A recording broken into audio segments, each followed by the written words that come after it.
இன்றைக்கி எங்கள் மம்மியோட ரெசிபி கத்திரிக்காய் பருப்பு கடையல். இதில் கத்திரிக்காய், பச்சை மிளகா, சிறுபருப்பு, தக்காளி,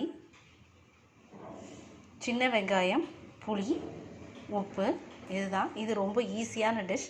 சீக்கிரமே செஞ்சிடலாம். இப்போது சிறுபருப்பு, பச்சை மிளகா, தக்காளி, வெங்காயம், கத்திரிக்காய் இது எல்லாமே அதில் போட்டுட்டேன். இது எல்லாமே ஒன்றா வாட்டர் ஆட் பண்ணிவிட்டு குக்கரில் 3 to 4 விசில்ஸ் வைக்க போகிறோம்.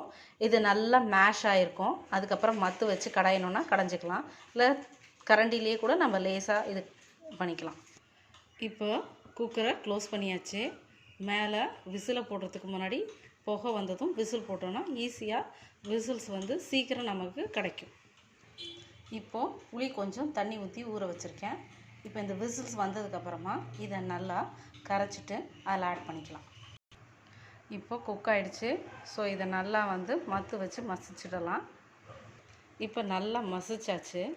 இப்போ இதை எடுத்துட்டு இதோட நம்ம புளி வச்சுருக்கோம், அதை ஆட் பண்ணிக்கிறோம்.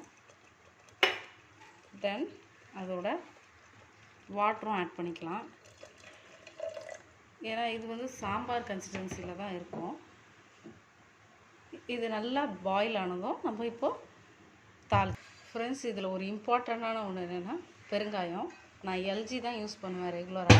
ஸோ இதை ஆட் பண்ணால் இதோட அந்த ஸ்மெல் செமையாக இருக்கும். இப்போது இதில் நான் கடுகு, பூண்டு, சீரகம், வெந்தயம், கறிவேப்பிலை, அப்புறம் காஞ்ச மிளகாய் இது எல்லாமே ஆட் பண்ணி தாளித்து இதில் போட்டுட்டேன். ஜஸ்ட் ஒரு கொதிச்சிட்ருக்கு. கொதித்ததும் இதை ஆஃப் பண்ணிடலாம்.